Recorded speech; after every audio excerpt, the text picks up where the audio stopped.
धम्मपद सहस्वग्गो यंकीची युठ्ठचं उतं च लोके संवत्सरं यजेथ पुअन्यापेक्षो सब्बं पीतं न चतुभागमेति अभिवादना उज्जगतेषु सेयो। पुण्याच्या अपेक्षेने या लोकी वर्षभर जे काही हवन केले असेल ते सर्व सरळ बुद्धीच्या संताला केलेल्या एका नमस्काराचा चौथा भागही होत नाही, ते वंदनच श्रेयस्कर होय। अर्थकथा।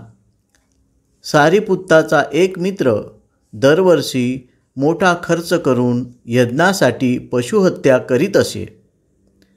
बुद्धाने त्याला योग्य प्रकारचा यज्ञ म्हणजे काय हे पटवून दिले।